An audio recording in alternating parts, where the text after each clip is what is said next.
ahora. En la tarde del sur, en la tarde del sur. En la tarde del sur.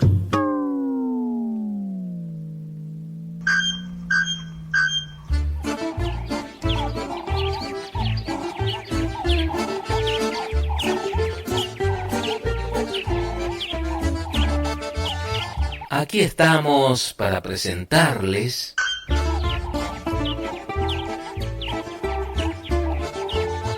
En la tarde del sur.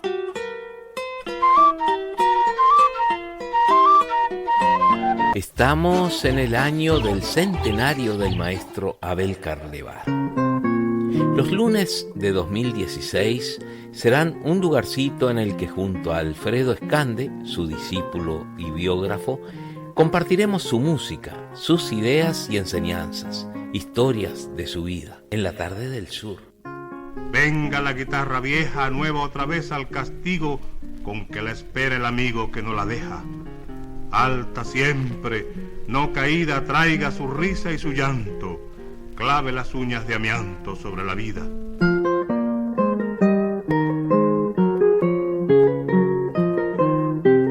Guitarra. Buenas tardes, queridos amigos. Hoy vamos a compartir con ustedes un programa del año 2007. Nuestro compañero y maestro Alfredo Escande no puede estar junto a nosotros porque ayer a la noche falleció su hermana Ana Escande. Ella estaba sobrellevando una terrible enfermedad. Por supuesto que esto es un gran golpe para Alfredo y su familia, y lo es también para nosotros que conocíamos a Ana. Hacemos llegar desde aquí nuestras condolencias a la familia de la compañera que se nos fue. Anoche hablamos con Alfredo y hemos decidido para hoy adaptar un programa que originalmente hicimos el 11 de abril de 2007. En aquel momento Escande venía de editar su libro Abel Carlevaro, un nuevo mundo en la guitarra. Y fue precisamente durante una de sus visitas al programa que surgió la idea de dejar en la tarde del sur un día fijo para nuestro instrumento, lugarcito que hemos mantenido firme desde entonces los días miércoles. Pero como ustedes saben, además, durante este año 2016, en que se conmemora el centenario del nacimiento de don Abel Carlevaro, se nos ocurrió que sería muy bueno disponer de los lunes para rendir homenaje a este inmenso músico uruguayo, enalteciendo en la tarde del sur con su presencia a través del recuerdo y análisis de su obra. Y además teniendo al lado nuestro las voces y aportes de quienes fueron sus alumnos, así como de guitarristas que quizás, sin haberlo conocido directamente, se interesaron por este nuevo mundo en la guitarra del que hablaba Alfredo Escande en su libro. Trabajando con Alfredo Escande, que escribió, como ustedes saben, ese precioso libro, realmente trabajosísimo libro sobre el gran maestro Abel Carlevaro. Para nosotros es un honor y una alegría recibir a Alfredo. Bienvenido, Alfredo. Muchas gracias otra vez, Numa. Muy buenas tardes a todos. Y el placer es mío estar acá. Así que también el agradecido soy yo de poder estar. Es un hermoso espacio y a mí me encanta hablar de estas cosas y bueno. Sí, se ve que lo haces todo este trabajo con un gran amor y con un gran cariño, ¿no? Y no es para menos.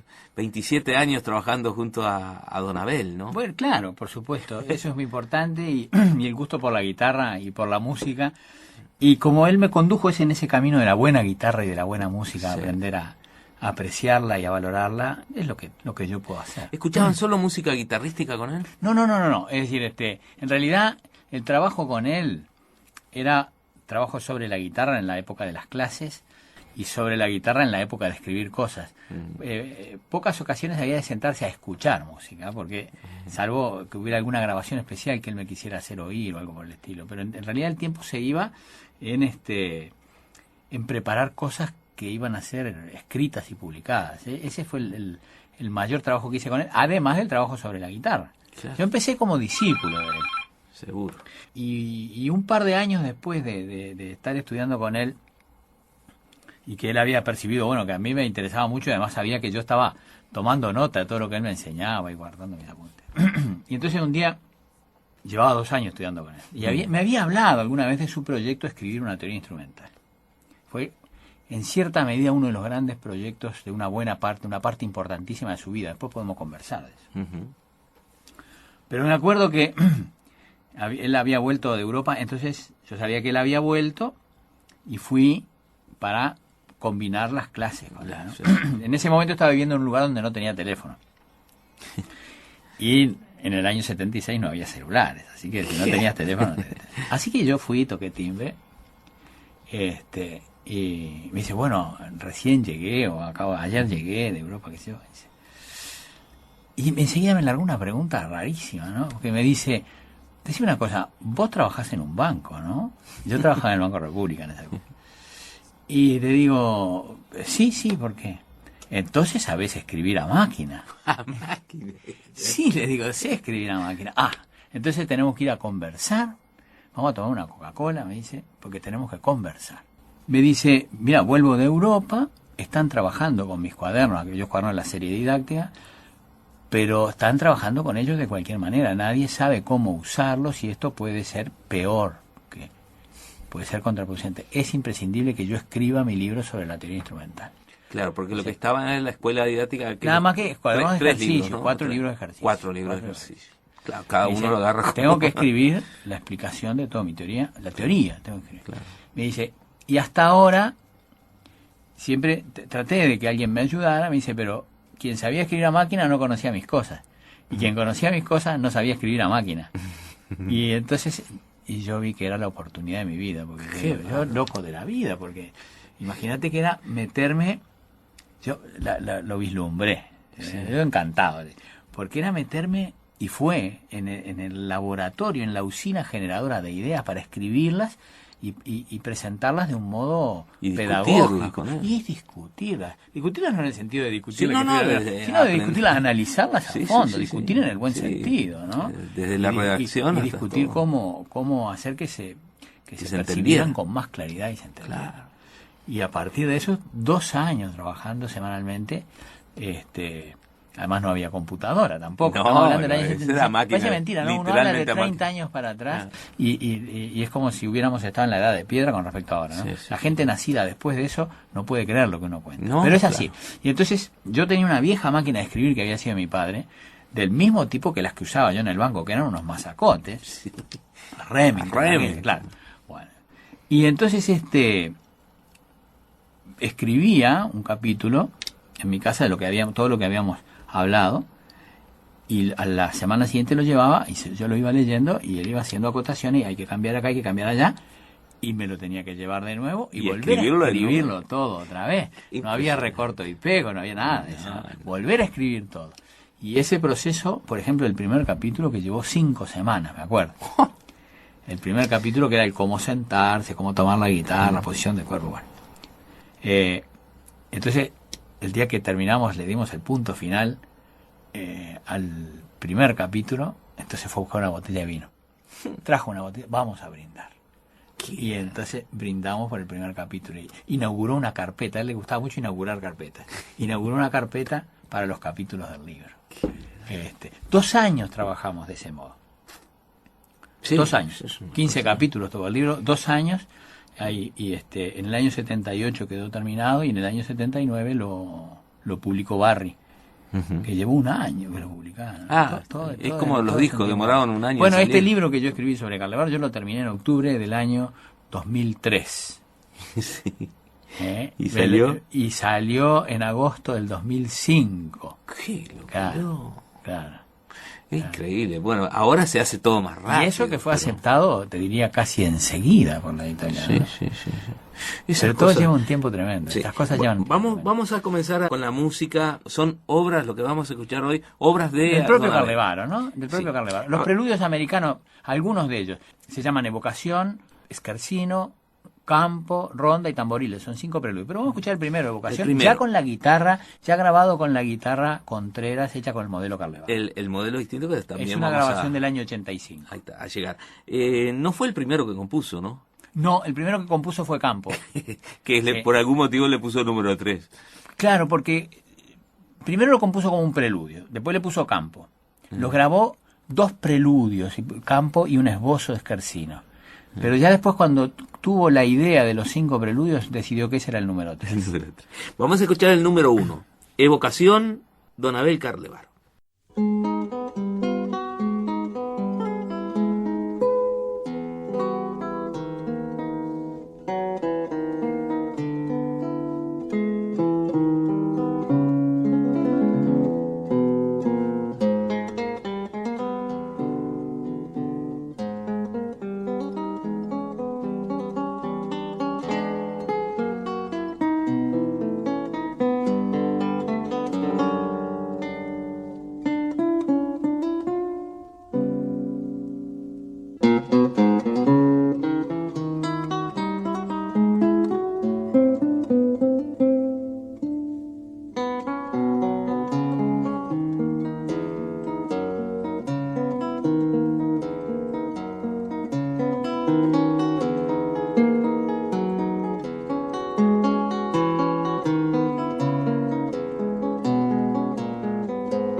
Evocación, el preludio número 1 de esta serie de 5 preludios americanos que han sido grabados en todo el mundo, ¿no? Han sido grabados muchas veces, sí. Él los estrenó Me acuerdo cuando se estrenó porque estuve presente en julio del año 63 en el estudio auditorio del Sodre.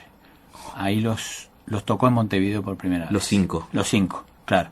Él había grabado en el año 59 en el segundo long play, Sí. aquel del cual ya escuchamos algunas sí, cosas, el el segundo sello Antar. recital de guitarra, el sello Antar, había grabado bajo el título Dos Preludios, un esbozo esquercino y campo. Cuando decís esbozo es porque es Es distinto. porque es distinto, Ah, mira. claro. Un esbozo porque además es un fragmento y es eso, quedó en un esbozo. Después él lo completó, pero sobre algunas de las ideas que ahí expone. Ajá. El comienzo es igual y después queda por la mitad.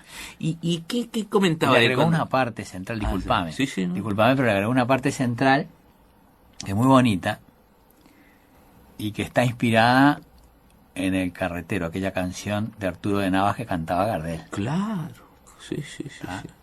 Sí, sí, Está inspirada en eso, hace una estilización de la melodía Mirá. y hace una estilización en el bajo del ritmo de las guitarras que acompañaban a Gardel. Ah, Ah, claro.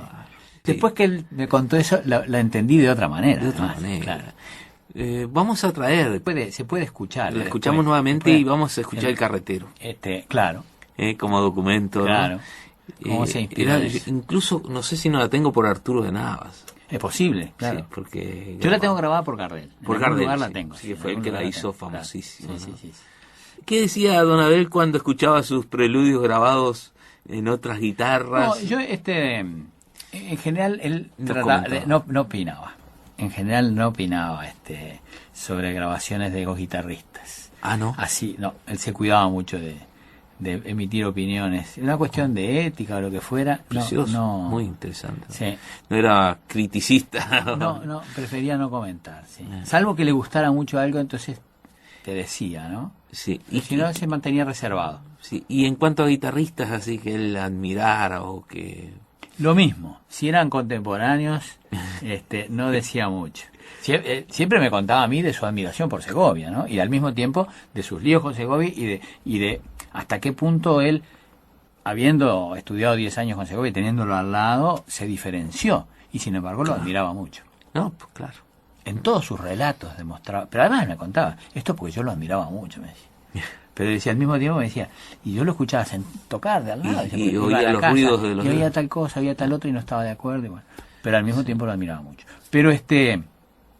Pero después de los demás guitarristas, en general nunca lo oí comentar, salvo, ya te digo, o bien de alguno de sus discípulos, que además no quería personalizar mucho, pero a veces me decía, oh, fulanito, vuela alto, y cosas por el estilo, claro.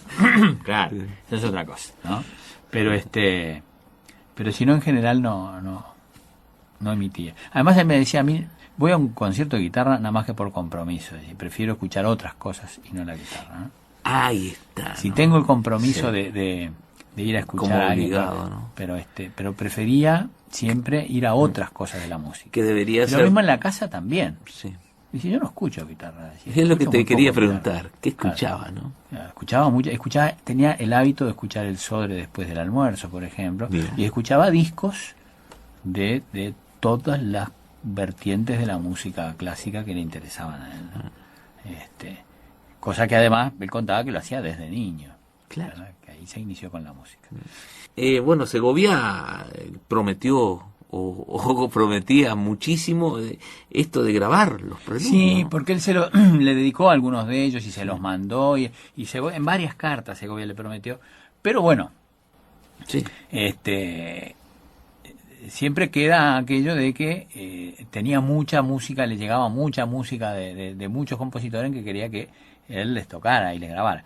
Pero en la medida que había tenido una relación tan cercana con Carlevaro y que le había prometido tantas veces por carta que se los iba a grabar, Además, me fue una imagino- desilusión para él que no Sí. lo grabara, ¿no? Y Claro. lo mismo que no los tocara cuando él vino por última vez a Montevideo, que Cuando- vino en el año sí. 79, que hacía poquito le había escrito cartas. Homenaje pero a se la estaba hija, ¿no? preparando. Claro. Fue una pena que no los tocara, pero bueno, son esas cosas. Sí, andaba con algunos no se problemas de puede vista, juzgar, ¿no? o sea, no veía Sí. bien Segovia y eso. Pero, bueno, esas cosas.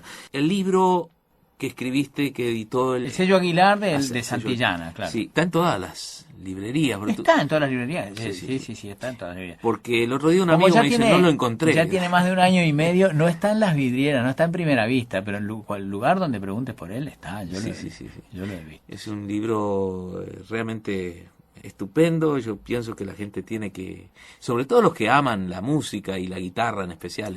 Claro, tiene una cosa, no quiero ponerme yo a hablar de mi libro, pero digo, ¿cómo no? en el sentido, no, que puede asustar a quien no es guitarrista, decir, es un libro sobre la guitarra, no, y es un libro sobre una figura de la cultura uruguaya, pero tratando de pintar todo el marco cultural, social e histórico que permitió que saliera a luz un artista de ese tipo. Sí. Entonces, el libro no es exclusivamente de guitarra ni para guitarristas. Por Es supuesto. para todo aquel interesado en cosas de la cultura uruguaya. Vamos a la primera pausa en la tarde del sur. Nuestro celular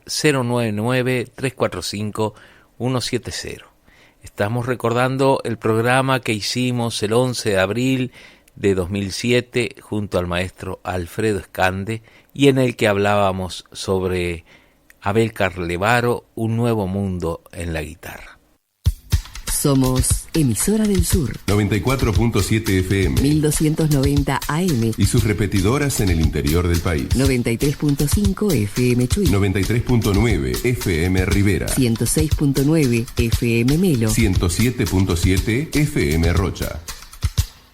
Seguimos en la tarde del sur recordando el programa que hicimos junto a Alfredo Escande el 11 de abril de 2007. Qué lindo. Se llamó Carlitos, ¿eh? Sí. Carlitos tiene grandes preguntas sobre el libro. Está entusiasmado. A mí me encanta eso y bueno, ya Sí. vamos a juntarnos a conversar. Es Vamos a juntarnos muy a conversar. interesante, sí.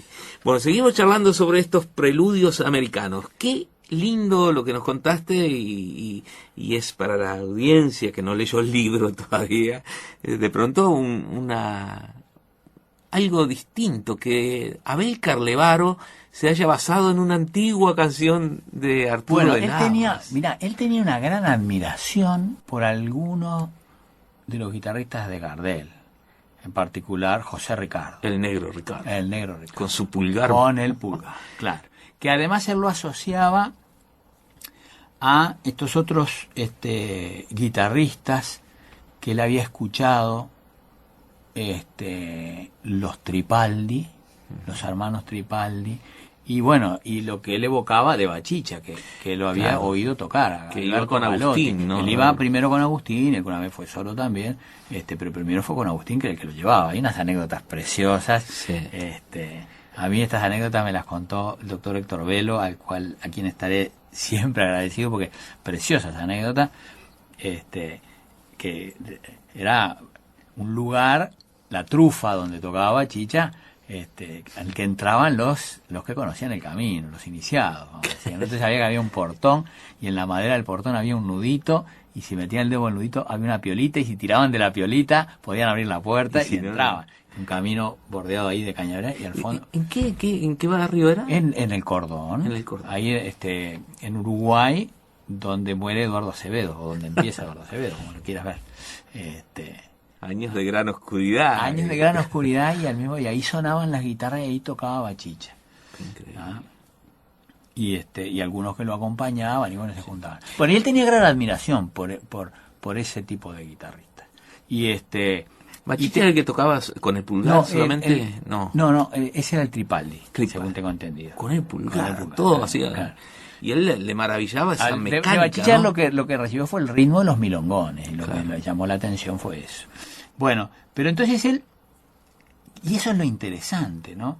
Cómo en Montevideo convivían en esos años estas formas de la cultura auténticamente popular y otras formas más académicas de la cultura, y él, hablando pronto y claro, no le hizo asco a ninguna, sino que recibió de todas ellas. Claro. Y yo creo que el gran valor de su arte está en que no se encerró en un campo, sino que tuvo los oídos abiertos a todos los campos. Sí, sin esquemas, ¿no?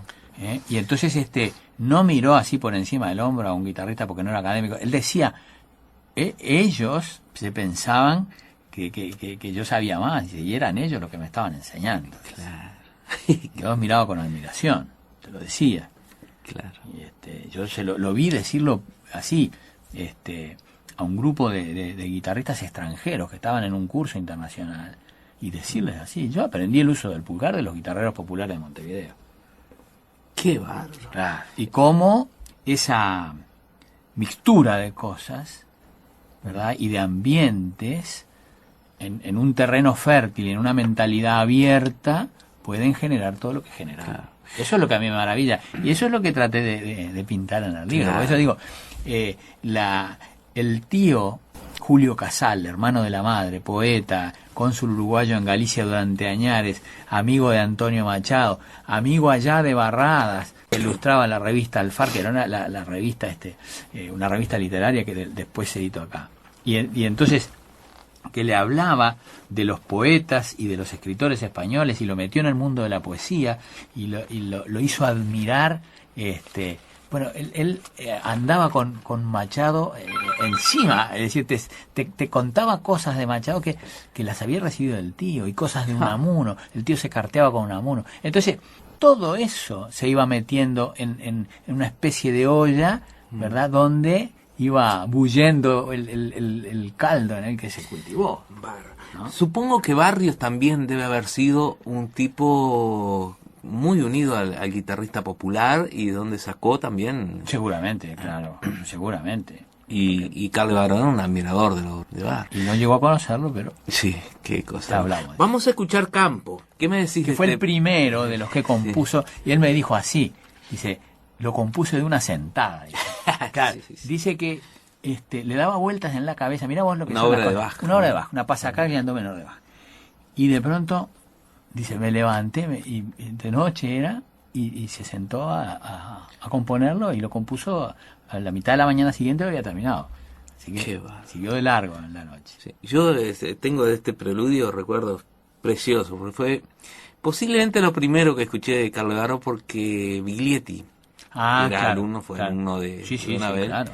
lo estaba estudiando. Y un día recuerdo el apartamento ahí de la calle Andes, era un conservatorio, el naciente Nemus. El naciente Nemus, claro. Yo creo que hasta en la cocina dábamos clase, ¿no? Era una cosa brutal, porque quedaba chico para todos los alumnos que había, y los distintos profesores que eran alumnos bueno, estaba Amaro Claro. y otros compañeros. Y recuerdo que un día en el cuarto se sentó en la cama y dice, escuchá esto. Estaba estudiando tocó Campo, y me impresionó. Que es me muy impresionó. bello, es muy lindo. Es muy hermoso. Vamos a compartirlo escuchar. con tus oyentes. Sí, esta es una grabación hecha en Montevideo, pero que no salió editado acá. No, este disco fue editado en Alemania. En Alemania. Y es con la guitarra creada por hoy, que ya vamos a hablar de esa guitarra.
qué uruguayo que suena esto.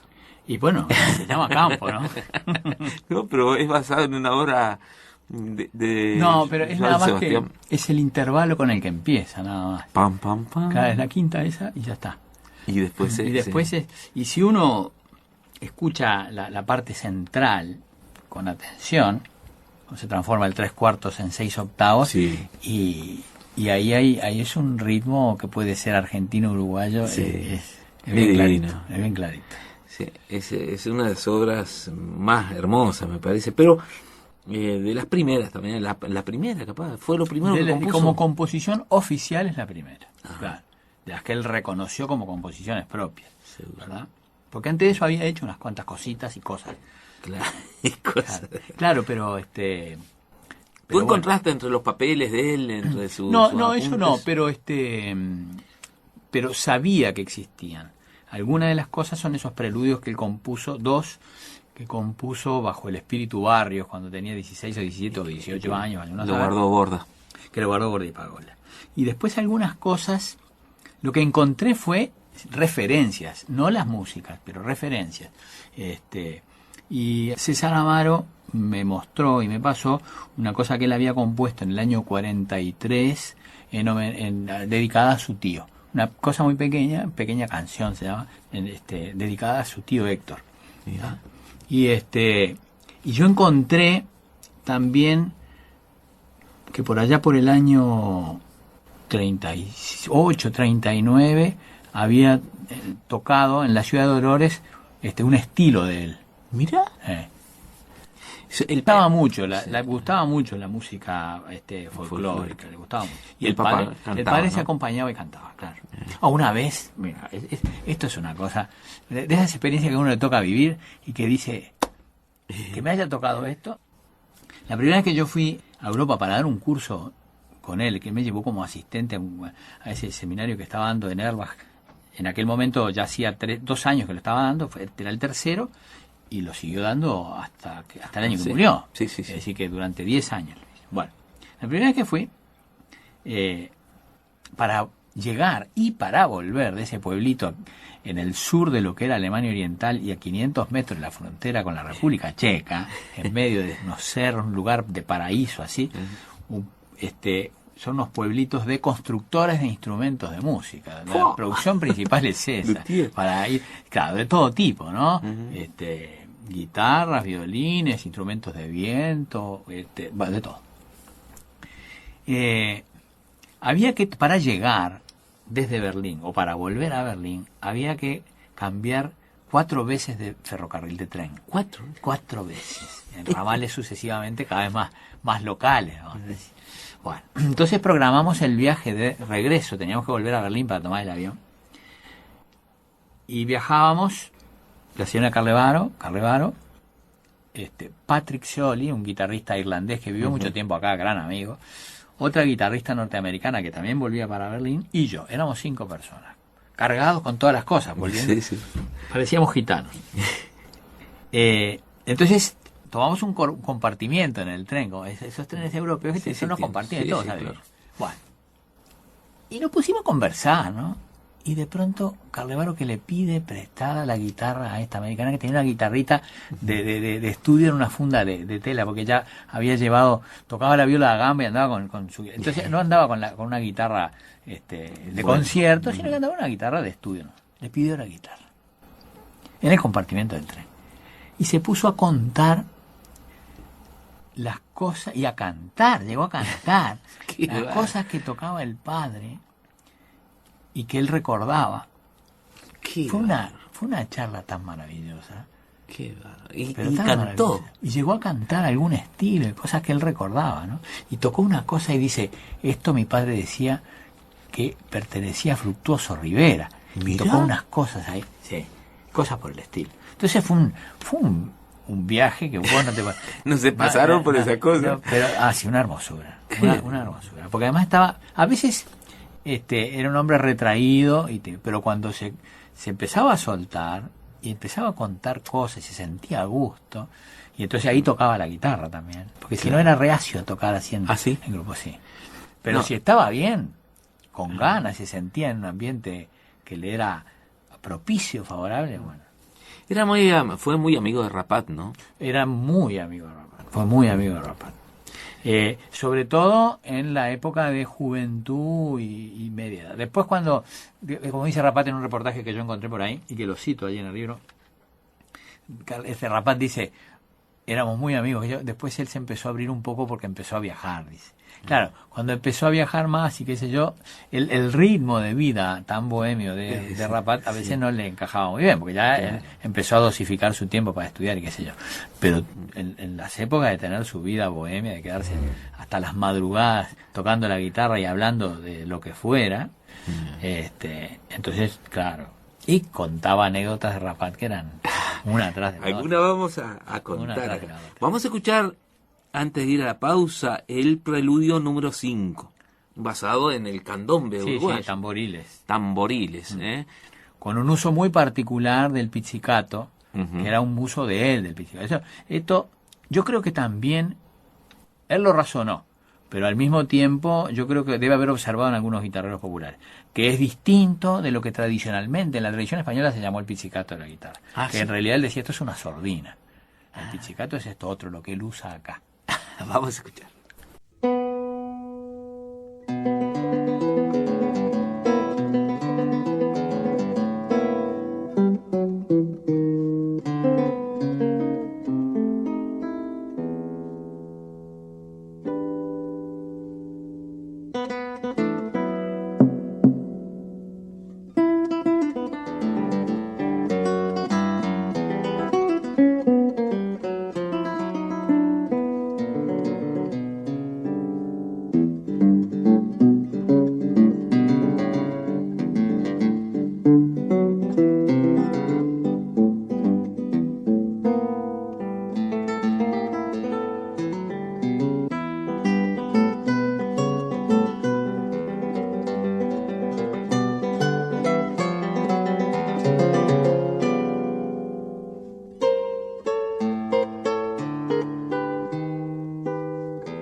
estamos compartiendo con ustedes el programa que junto al maestro Alfredo Escande hicimos en la Tarde del Sur el 11 de abril de 2007.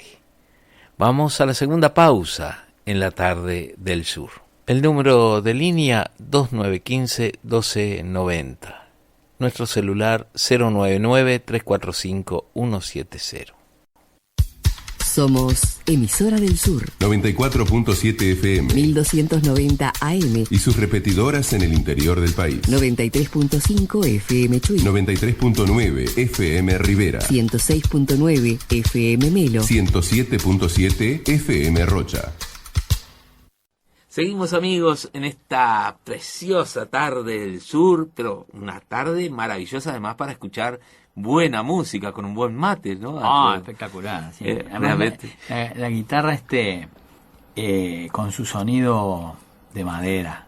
Sí. Yo que un poquito eso que conversábamos ahora en el intervalo, ¿no? Pero tiende a perderse, lamentablemente. Y tiende a veces, mira, yo lo percibo como el medio va condicionando a los propios guitarristas.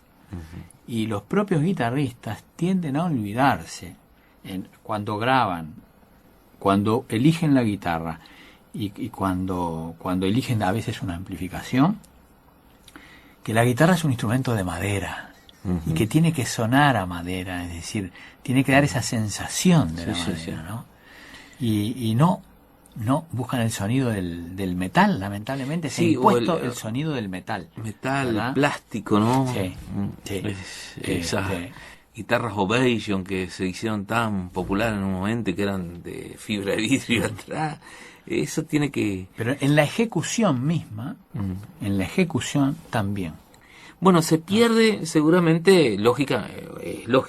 El sonido sale eléctrico.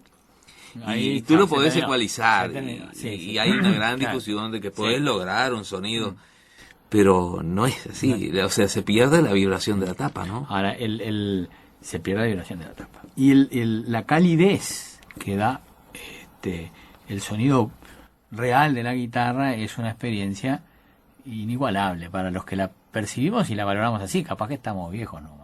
Y capaz que estamos viejos, pero es insólito. Yo sufro porque tengo que enchufar la guitarra, no hay vuelta, porque si no, en los festivales es ir a sufrir. No se escucha. Realmente a sufrir, porque y más si tenés más instrumentos en el escenario, es terrible.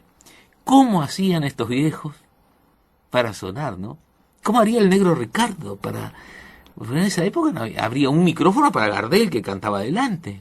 Sí, lo demás era... potencia, ¿no? Sí, ¿no? Seguramente. O es que también el público de pronto estaba acostumbrado a de otra manera. Claro, de otra manera. Hoy exige. Pero yo digo, si tú vas a una buena sala de teatro y escuchás perfectamente a la voz humana, ¿por qué no vas a escuchar perfectamente una guitarra? Sí, claro. Sí. Claro. El problema es si hay un hábito auditivo que te está exigiendo otras cosas y además hay una degradación de la capacidad de oír que también se va generando porque el sometimiento prolongado a sonidos muy fuertes va degradando la capacidad de oír. Claro. De modo que... Sí, yo hay estridencias que no puedo, sencillamente no aguanto porque me duelen. Pero entramos en un terreno en el que... No es el nuestro. No es nuestro problema. Claro. Pero volviendo, es bello el sonido de una guitarra, claro, en su puro sonido de guitarra, ¿no? Sí. Y es por algún motivo se hizo el principal instrumento de los uruguayos. Yo creo que, es decir, retomando esto dentro de la tónica de lo que estábamos hablando, ¿no? Que es un poco lo que hizo Carlevaro con la guitarra, que reivindicó siempre esa condición tan propia de la guitarra de ser un instrumento de matices, colores y contrastes, ¿no? Y no un instrumento de volumen. Claro. Tiene su volumen, tiene su rango, Sí, él trató pero de no que se tuviera- puede exigir más que eso. Y en cambio, porque ahí decía él, y yo lo encuentro totalmente lógico, la guitarra no puede competir en volumen con otros instrumentos, como el violín o como el piano, que emiten con un volumen mucho mayor. Pero hay otros instrumentos, o esos mismos, que no pueden competir con la guitarra en la capacidad de dar diferentes colores para una misma nota, ¿verdad? Y de matizar hasta tal punto como lo puede hacer la guitarra. En la guitarra una misma nota puede sonar de infinitas maneras distintas. 1000 distintos tonos de sol o 1000 distintos tonos de re puede dar una guitarra para un mismo re o para un mismo sol. Sí. Vamos a escuchar el estudio número 5. El estudio número 5 de homenaje a Villalobos, ya otra serie de obras que él hizo con posterioridad. Este es del año 74, 73 o 74. También esa serie de 5 estudios de homenaje a Villalobos, que él decidió de entrada que iban a ser 5, y que el primero que compuso fue el 5 y el 2, y que el 1, el 3 y el 4 esperaron mucho tiempo para ser compuestos. Sí. Después los compuso. Bueno, en los próximos programas vamos a hablar un poco sobre esa experiencia también de Carlevaro con Villalobos, ¿no? Sí. Y cómo un poco Segovia no vio La balconeó. Sí. Balconeó. Vamos Pero a bueno, escuchar. mientras tú y tus oyentes me aguanten, yo con todo gusto. Pero maravilloso. Vamos a escuchar el estudio de acordes repetidos.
Qué precioso, ¿no? Qué maravilloso. Yo no conocía este estudio, realmente nunca lo había escuchado ni tengo la partitura, pero noté inmediatamente ese cantar del pulgar Cuando va tocando simultáneamente con los otros cuatro. con los de acá. otros acordes. Y eso está en los cuadernos, justamente Ahí explica. Es muy interesante. Pero la fuerza que le das a cada dedo, a ¿no? cada dedo. No, y que a veces hace cantar el anular. Está todo el tiempo tocando, son bloques de 4 notas. Hay 4 dedos que están tocando juntos todo el tiempo. Sí. Y sin embargo, a veces suena más el anular, a veces suena más el pulgar, a veces suena más el dedo medio. O sea que él tuvo una teoría, pero la llevó a la práctica. Ah, bueno, por supuesto. Yo creo que fue al revés, en el sentido de que el primero desarrolló una manera de tocar. Se podía haber quedado con eso para él. Y sin embargo se dedicó a mostrar cómo se podía tocar así. Sí. Yo creo que es importante eso, Fundamental. como señal de un tipo de personalidad, ¿no? Sí. Además, el hecho, bueno, para hacer esto que hizo o tocar un estudio de esto, hay que tener una gran concentración, ¿no? Y un dominio hacia cada dedo muy estudiado, ¿no? Muy estudiado, exactamente, muy estudiado. Sí. Muy estudiado. Porque no es para nada fácil. O sea, está en contra del problema de tocar rápido.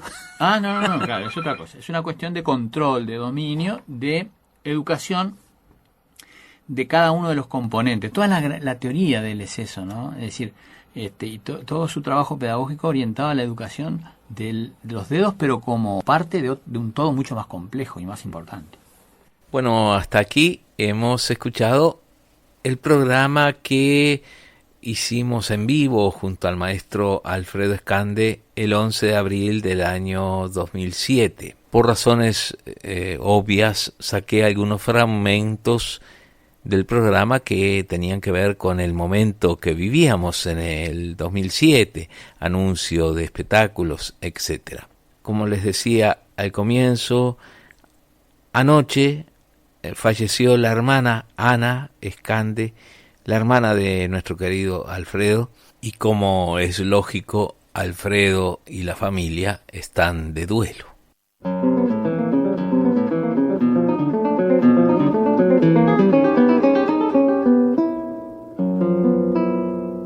Arde la guitarra sola mientras la luna se acaba. Arde libre de su esclava bata de cola.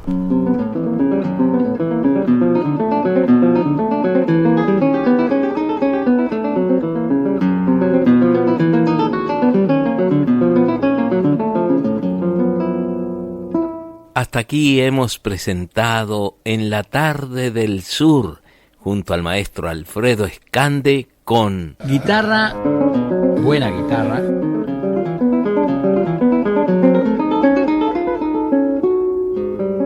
En la tarde del sur.